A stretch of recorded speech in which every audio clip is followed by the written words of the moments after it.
네, 이제 상가 건물 임대차법 보호법에 대해서 살펴보겠습니다. 저는 좀 약어로 그러니까 상가법이라고 얘기하겠습니다. 상가 임대차법 전체 부르는 것도 지금 입에 달라붙지가 않아서 상가법이라고 하겠습니다. 자, 상가법의 경우에는 동일합니다. 대항력 우선 변제적 효력 규정이 있습니다.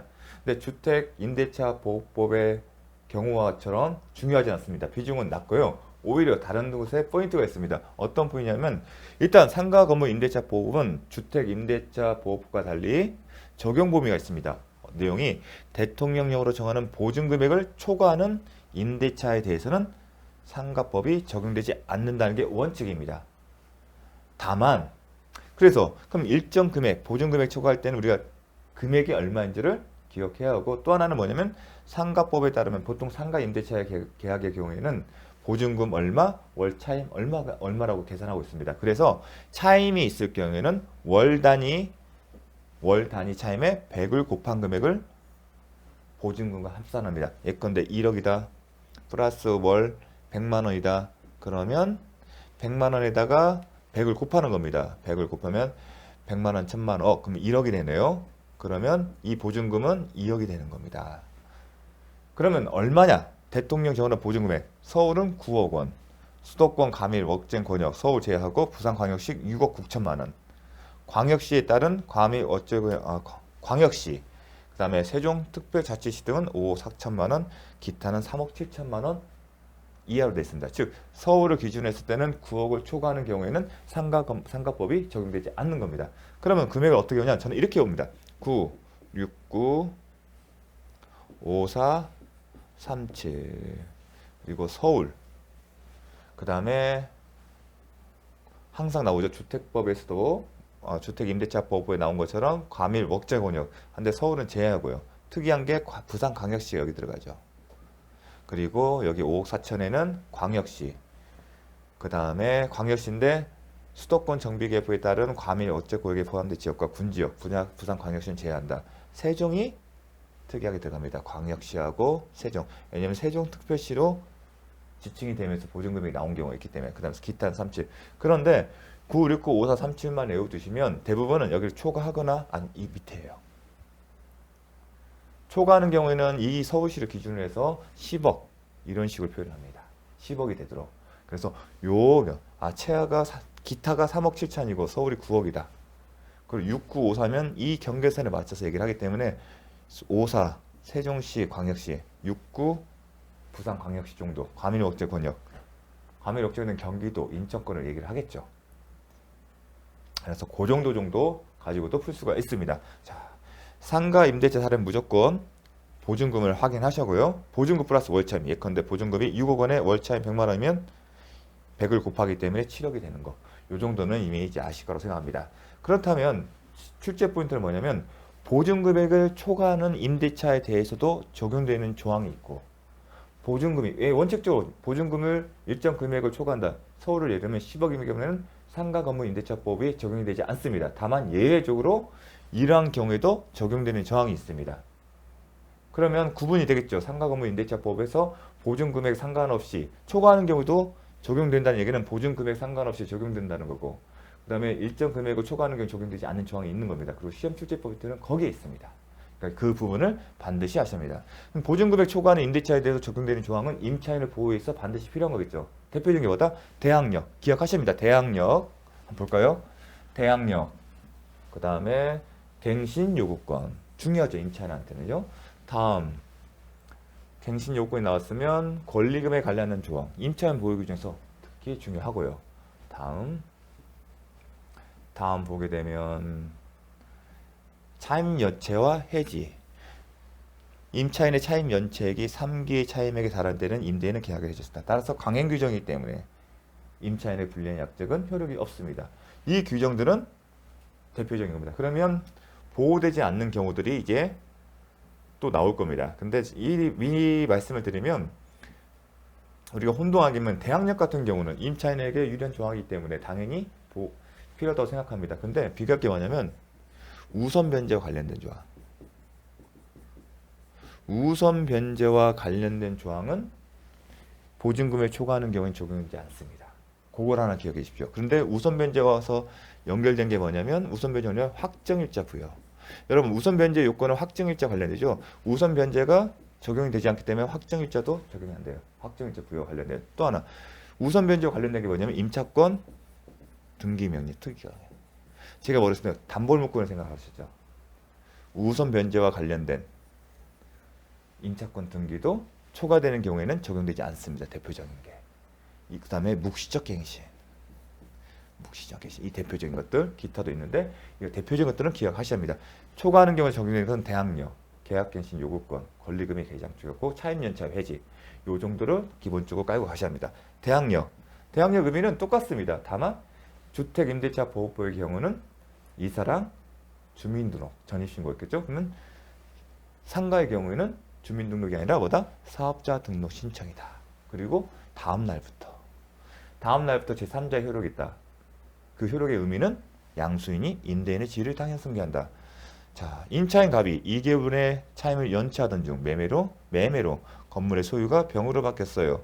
특별한 사정이 없는 연체 차임은 을에게 지급해야 한다. 이게 무슨 말이냐면 일단 첫 번째, 대항력 규정이 적용되는지 여부를 묻는 겁니다. 근데 대항력이 적용되겠죠. 대항력이 적용되면 소유자 병을 바뀌었으니 병이 임대인의 지위를 승계합니다. 이 대항력 규정은 보증 금액이 얼마인지를 묻지를 않습니다. 그런데 지금 연체 차임을 을이면 종전 임대인에게 지급해야 한다. 이걸 물어보는 거예요. 서울 소재 9억 원 초과였고요. 지문에는. 근데 금액에 상관없이 적용되기 때문에 임대인의 지위를 승계한다. 그럼 지위를 승계하는데 장래에 발생하는 차임 지급 의무는 차임에 관련 채권 채무는 병과 임차인 사이 발생했죠. 근데 핵심 포인트는 뭐냐면 연체 차임이에요. 이미 발생한 거. 이 매매 당시에 이미 임차인이 연체한 차임이에요. 그런 경우 어떻게 하냐? 당연히 승계되지 않는다. 차임의 성격은 뭐죠? 사용수익의 대가예요. 그럼 이미 발생한 사용수익 대가는 특별한 사정이 없으면 당연히 종전 임대인에게 기속해야죠. 대가 관계 있으니까. 왜냐하면 종전 사용수익 연체 차임은 이미 그 당시 임대인이 누려야 할 것이잖아요. 따라서 원칙적으로 연체 차임은 종전 임대인에게 지급합니다. 특별한 사정이 없나. 그럼 특별한 사정이 뭘까요? 양도를 하는 겁니다. 종전 임대인이 임차인이 갖고 있는 그 채권, 연체 차임 채권을 양수인, 새로운 소유자에게 양도한 경우에만 그 새로운 양수인에게 지급해야 하는 겁니다. 그 특별한 사정은 바로 양도입니다. 임차 건물의 소유권이 이전되기 전에 이미 발생한 연체 차임이나 관리비 등은 별도의 채권 양도 대책 없는, 즉 넘기지 않은 연체 차임 채권을 새로운 소유자, 양수인에게 양도하지 않는 한 원칙적으로 양수인에게 이전되지 않고 비록 임대인의 지위를 승계하지만 연체된 차임 채권은 승계가 안 된다는 겁니다. 임대인만이, 종전 임대인, 양도인만이 임차인에게 청구할 수 있다. 그런데 양수인이 건물 소유권을 취득한 후, 뭐죠? 양수인이 소유권을 취득한 후, 즉 임대의 지위를 승계한 후 임대차 관계가 종료되어 임차인에게 임대차 보증금을 반환해야 하는 경우에 임대차 보증금에서 당연합니다. 이게 무슨 말이냐면 연체 차임 채권이 있었어요. 안 넘어갔죠. 종전 임대인, 양주인에게 있었어요. 그러면 종전 임대인, 지금 양도인이 거기 차임 채권을 변제받았으면 상관이 없을 텐데 새로운 양수인에게 소유권이 넘어오고 양수인이 임대인의 지위를 승계한 후에 그 임대차 계약이 종료되었음에도 불구하고 매매 전에 그러니까 소유권 이전 등기가 이루어지기 전에 발생한 연체 차임 채권이 아직 변제 이루어지지 않았다면 보증금에 당연히 공제되는 겁니다. 왜냐하면 임대차 보증금은 기존의 임차인이 임대인에게 부담하고 온 채무를 당연히 공제하기 때문에 그렇습니다. 그래서 이 앞뒤 부분이 좀 논리적으로 모순될 수 있겠지만 한 세트로 잘 기억해 주십시오. 실무에서도 많이 쓰이는 내용입니다. 을은 갑소유의 상가 건물을 그러면 임차인이네요. 그리고 상가라는 거, 상가 건물법, 상가법이 적용된다. 임차고 인도비, 인도했고 사업자 등록을 맡았다. 무슨 의미죠? 대항력을 갖췄다. 병이 을로부터 전차를 했다. 적법하게 했다. 그러면 병이 전차인이네요. 직접 점유해서 병 명의로 사업자 등록을 하고 사업을 운영하는 경우 을의 임대차는 이게 뭘 물어보는 거죠? 임차인의 점유는 간접 점유도 포함한다. 근데 간접 점유로서 대항력을 갖추려면 어떻게 하는지 주택임대차 보호법에서 배웠죠. 뭐라고 했습니까? 전차인 명의로 주민등록 신고를 하고 전차인이 기준으로 이사를 해야 한다. 마찬가지로 상가건물법도 누가 직접 해야 돼요? 전차인이. 그리고 누구 명의로? 전차인 명의로 사업자 등록을 하게 되면 임차인의 대항력은 계속 유지되거나 아니면 취득된다는 거.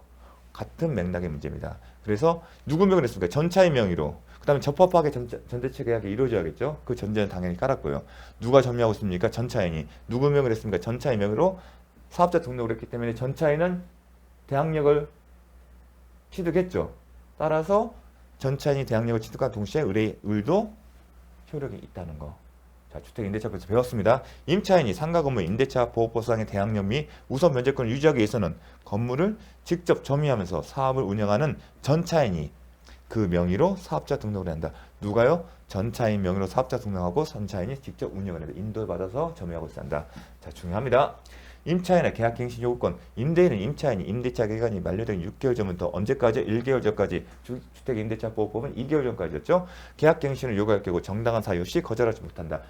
그러면 임대인이 거절할 수 있는 정당한 사유에 대해서는 이미 얘기를 했고요. 두 가지는 배웠었습니다. 차임은 연체, 차임 연체인데 3기다. 3기이고요. 또 하나는 중대한 가실 고유에서 파손한 경우.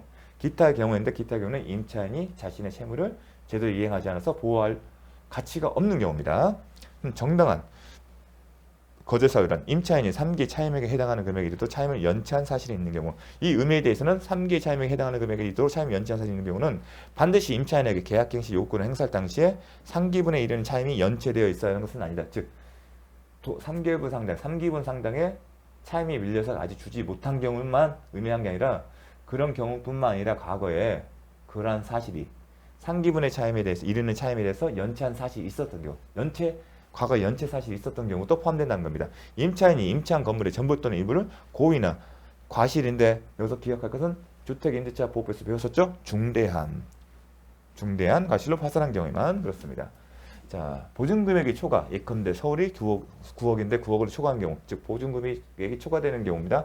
임대인과 임차인 사이에 임대차 기간을 정하지 않은 경우에도 임차인은 계약갱신 요구권을 행사할 수 있고 임대인은 정당한 사유 없이 이를 거절할 수 있다. 틀렸다.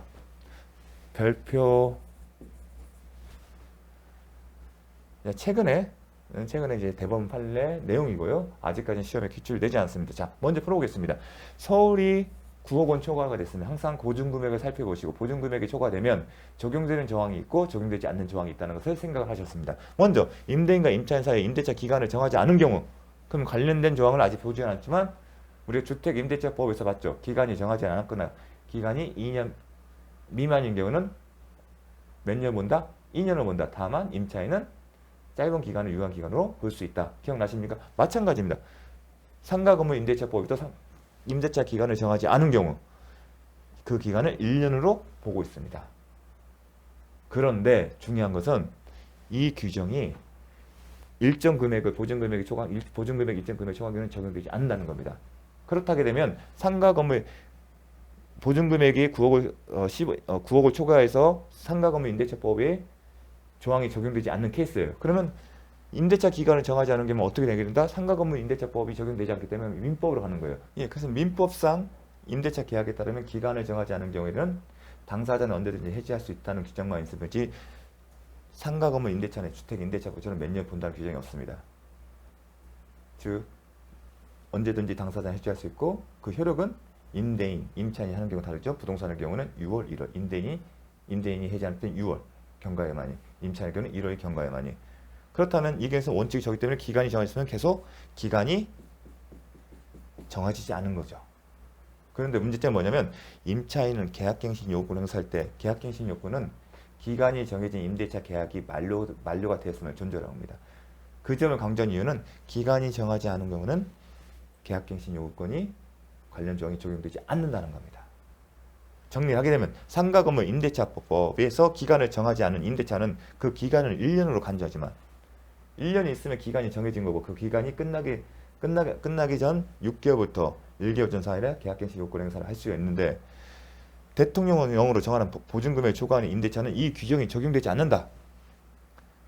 따라서 원래의 상태 그대로 기간을 정하지 않은 것이 되어 민법에 적용을 받는다. 민법에는 몇 년을 본다는 조항이 없습니다. 계속 기간을 정하지 않은 임대차가 됩니다.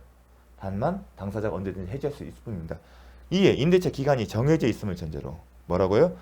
기간이 정해져 있음을 전제로 기간 만료 6개월 전부터 1개월 전까지 사이에 기간 행사 기간이 있잖아요. 6개월 전부터 1개월. 그러려면 기간이 정해져 있었잖아요.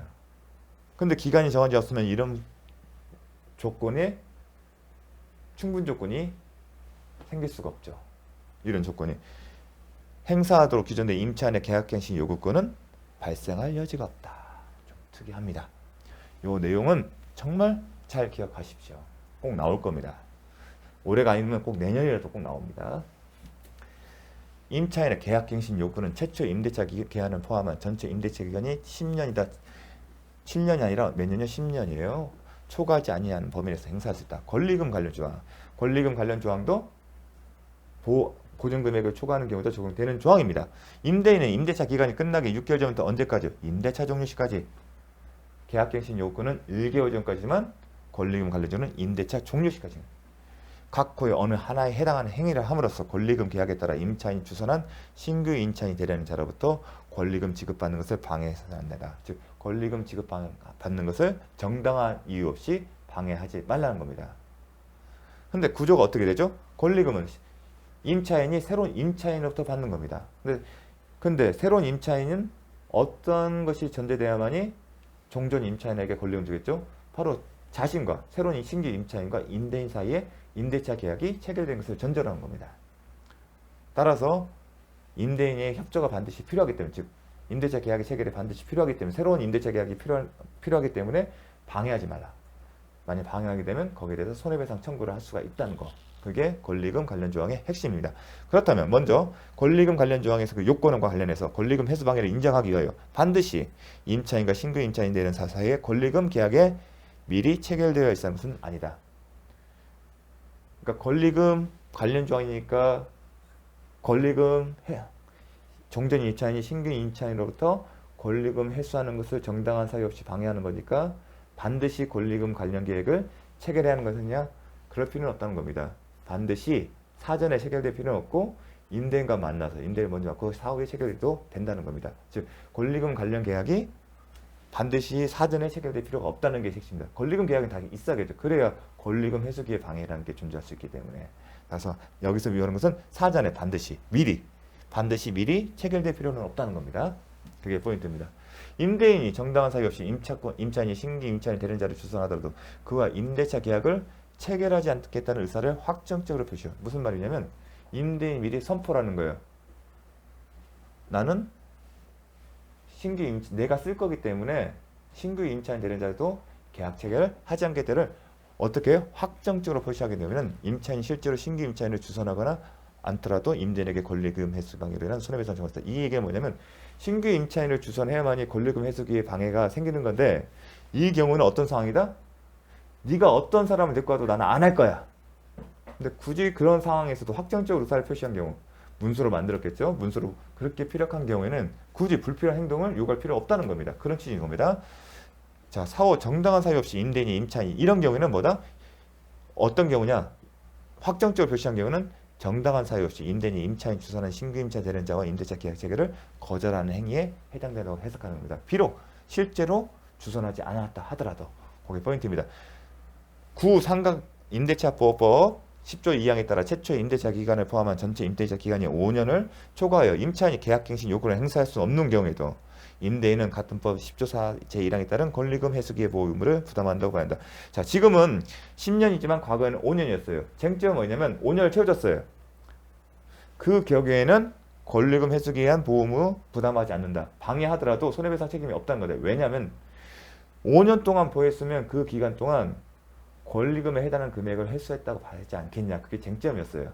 즉 임대인이 너무 가혹하니까 5년을 보장했기 때문에 벌써 5년까지 있냐 최대. 그럼 5년 동안 네가 권리금에 상당한 금액은 영업을 통해서 충분히 확보했기 때문에 추가로 그걸 보장할 의무가 있는 것은 아니다. 그 논지로 주장합니다. 임대인에게. 그런데 대법원 판례는 상관없이 5년을 채웠다 하더라도 지금 10년이니까 좀 다르게 해석지만 과거 5년을 채웠다 하더라도 별개다. 즉 권리금 회수기의 보호에 대해서 제한 규정이 아니라는 겁니다. 만약에 그렇게 해석하려면 5년 동안 계약 기간을 보장했다면 별도로 권리금 회수기회 보증은 적용되지 않는다. 그런 문구가 들어가는데 그런 문구가 들어가지 않았다는 겁니다. 다음. 임대차 목적물이 상가금을 1년 6개월 이상 중요합니다. 올해 아니면 내년 꼭 나온 겁니다. 최근에 의미 있는 판례입니다. 1년 6개월 이상 영리모초 사용하지 않은 경우 임대인이 임대차 종료 시 그러한 사유를 들어. 자, 정당한 사유가 있습니다. 임대인의 정당한 사유가 있고 실제 실무적으로도 이 조항이 가장 많이 활용됩니다. 어떤 조항이냐? 1년 6개월 이상 영리모초 사용하지 않는다. 공실로 두겠다는 겁니다. 공실로.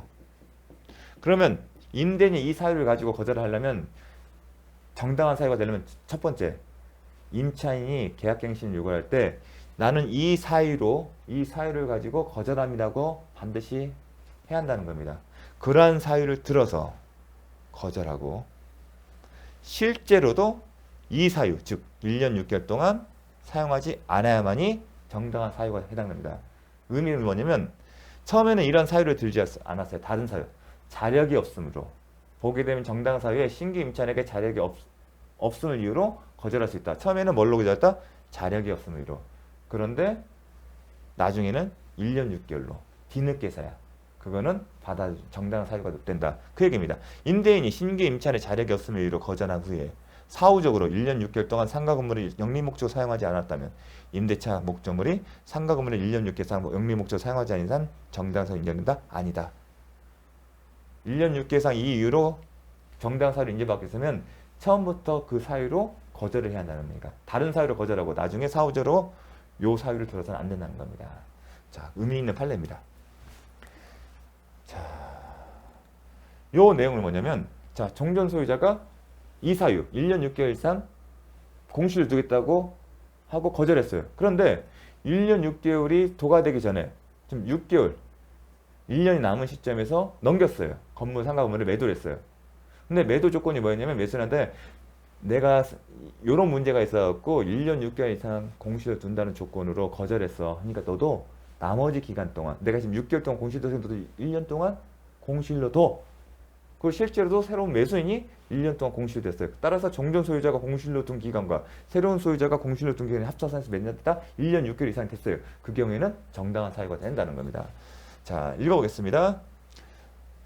종전 소유자인 임대인이 임대차 종료 후 상가 건물을 영리 목적으로 사용하지 아니한 기간이 1년 6개월을 미치지 못하는 사이에 상가 건물의 소유권이 변동되었어요. 임대인이 상가 건물을 영리 목적으로 사용하지 않은 상태가 새로운 소유자 소유 기간에도 계속하여 그대로 유지될 것을 전제로 처벌하고 그런 조건을 제시를 했어요. 이런 조건으로 처벌한다. 실제 새로운 소유자가 그 기간 중에 상가 건물을 영리 목적으로 사용하지 않아서 그 결과 뭐라고요? 임대인과 새로운 소유자의 비영리 사용 기간 합쳐서 1년 6개월 이상이 되는 경우라면 그 경우에도 정당한 사유로 인정할 수 있다. 그것이 포인트입니다. 문제를 만든다면 이렇게 만듭니다. 종전 소유자인 임대인이 임대차 종료 후 상가 건물을 영리 목적으로 사용하지 않은 기간이 6년 6개월에 미치지 못하는 사이에 상가 건물의 소유권이 변동되었더라도 어떤 내용인지 어떤 상황인지를 기억하셔야 합니다. 임대인과 새로운 소유자의 비영리 사용을 합쳐서 1년 6개월 이상이 되는 경우라면 정당한 사유를 인정할 수 있다. 비영리 사용 기간이 반드시 임대인 필요는 없다. 그게 포인트입니다. 중요합니다. 임대인에게 손해배상을 청구할 권리는 자 권리금 회수 기회를 방해하지 말라는 얘기는 방해하지 않을 의무가 있어요. 근데 방해를 했어요. 그러면 임차인이 임대인에게 손해배상을 청구할 수 있습니다. 근데 시점이 언제부터? 임대차가 종료하는 날부터. 방해가 있은 날로부터가 아닙니다. 혼동할 수 있겠죠. 그리고 3년 이내에 요 점이 기출이 됐습니다. 언제부터? 임대차가 종료한 날부터 3년 이내 CO의 완성으로 소멸한다. 임차인은 권리금 회수 방해라는 손해배상 채권을 주장하면서 임차 목적의 반환을 거절할 수 없다. 주장하면서 반환을 거절했을 때 동시에 한 변이 있냐를 묻는 거죠. 딱 그거잖아요. 표현이잖아요. 채권. 이 임차인은 자신의 채권을 가지고 상대방의 청구를 거절할 수 있냐? 없죠. 권리금에 따른 손해배상 채권과 임차 목적물의 반환 의무는 동시행 관계가 아니다. 우리는 배웠습니다. 그거를 이런 식으로 표현한 겁니다. 동시에 한 변권은 거절 권능이잖아요. 자, 차임 연체와 해지 중요하죠. 임차인 이 경우도 적용된다. 보증금액 일정 금액 초과하더라도 적용된다는 겁니다. 임차인의 차임 연체가 몇 기요? 3기입니다. 주택임대차보호법은 2기였습니다. 달하는 때는 임대인은 계약을 해지할 수 있다.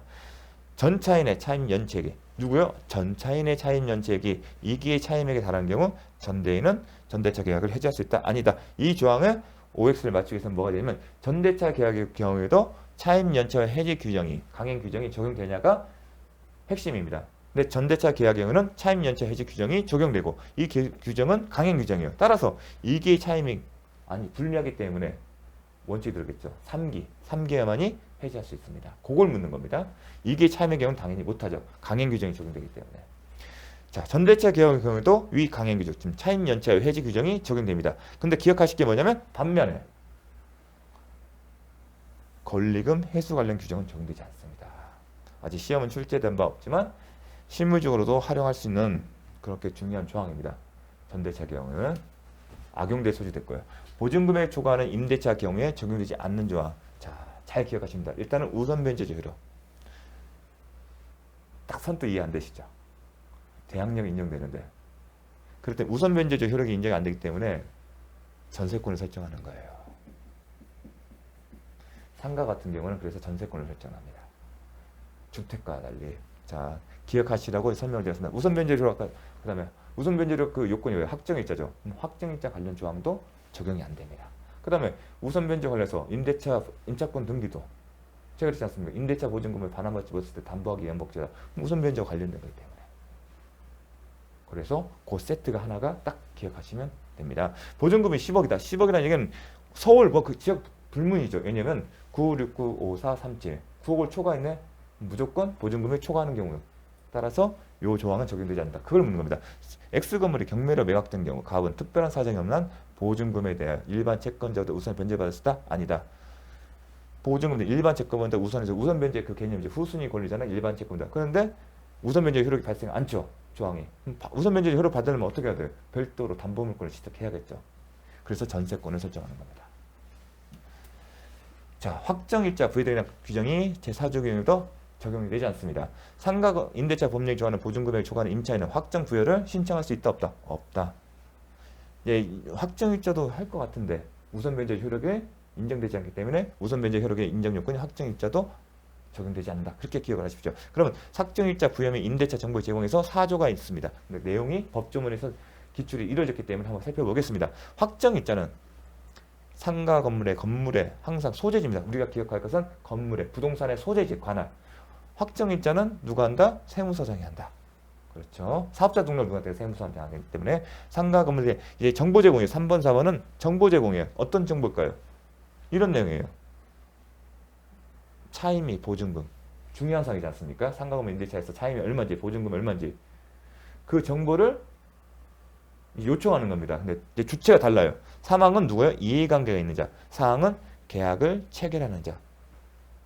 주체가 다르죠. 상가 건물의 임대차 이해관계 있는 자. 이해관계에 대한 누군지를 굳이 아실 필요는 없습니다. 아직 거기까지 출제 안 됐고요. 다만 기억은 이해관계 있는 자와 계약을 체결하는 자로 구분하고 있습니다. 그렇다면 이런 조문 해석상 계약을 체결하는 자는 이해관계 있는 자냐 있다는 자. 아니다. 아니기 때문에 별도로 하겠죠. 그럼 실익이 있겠죠. 이해관계에 있는 자는 정보를 제공하여 요청할 수 있고 요청을 받은 세무사장은 정당한 이유 없이 거부할 수 없습니다.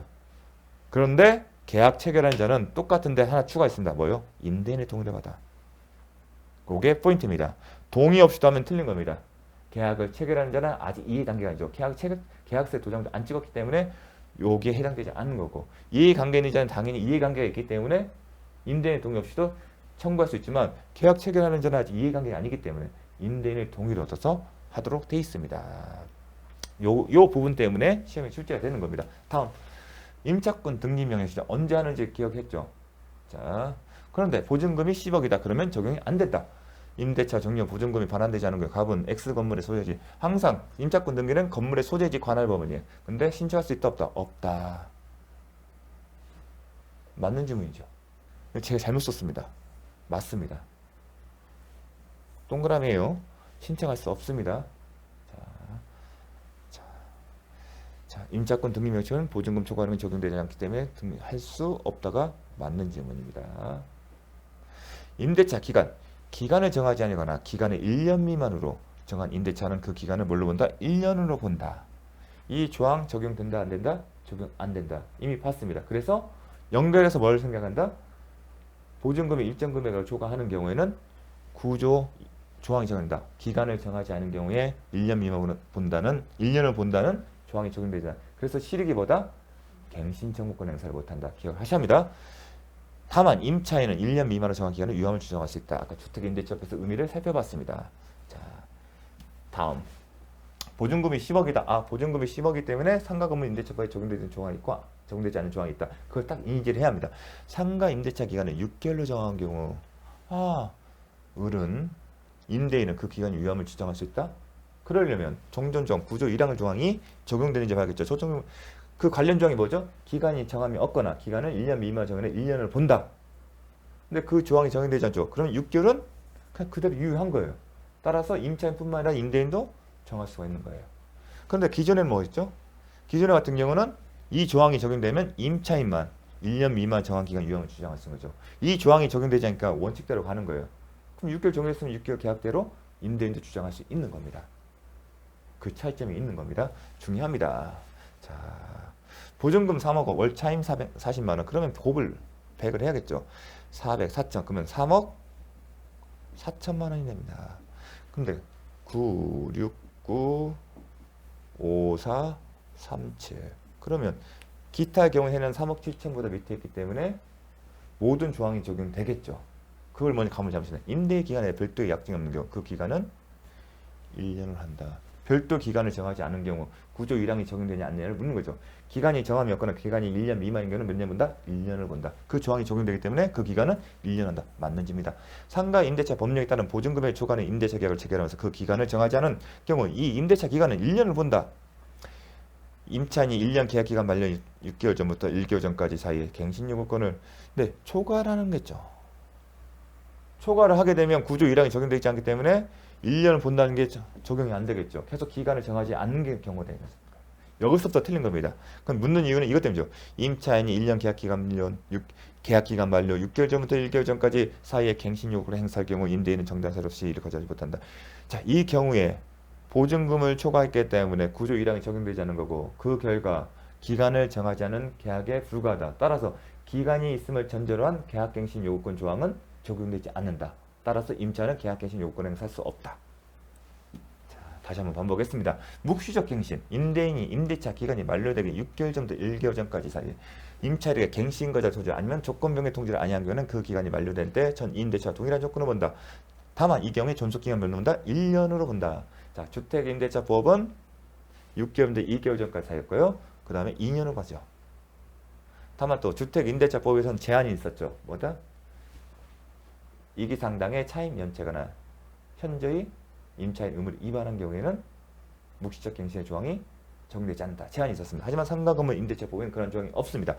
이 경우 임차인은 언제든지 특이한 경우는 묵시적 갱신인 언제든지 상가건물 임대차법 보호법뿐만 아니라 주택임대차보호법의 경우에도 동일한 조항이 있었죠. 언제든지 임대인에게 계약 해지 통고를 할 수 있다. 임대인은 통고를 받아 언제요? 3개월이 지나면 즉시가 아닙니다. 반복하지 않겠으나 효력이 발생한다. 언제든지.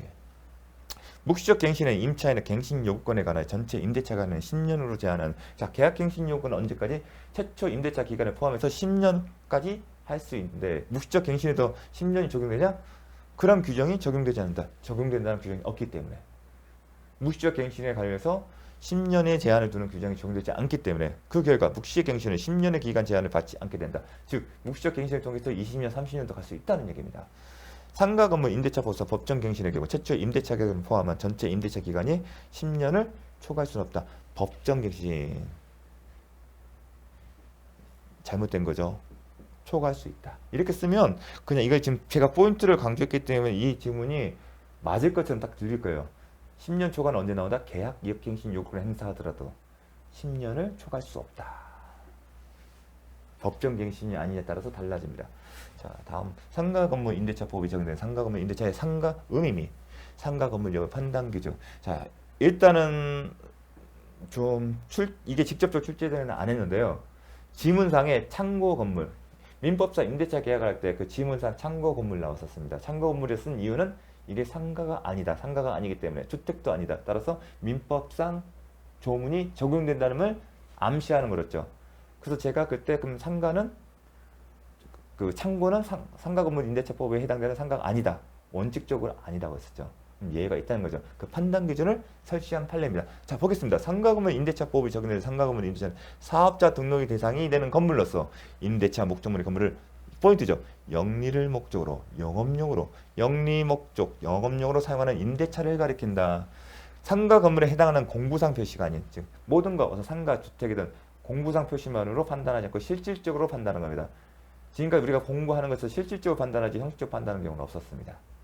그렇게 생각하십시오. 공부상 표시가 아닌 건물의 현황 용도에 영업용으로 실질적으로 판단하는데, 영업용으로 사용하는지 실질적으로 판단한다. 단순히, 이게 핵심입니다. 단순히 상품의 보관, 상품의 보관하는 게 뭐죠? 창고, 제조, 가공, 공장 등 사실행위만. 영업행위는 영리 목적으로 영업용 하는 것은 단순한 사실행위 아니라 상행위, 지금 법률행위입니다.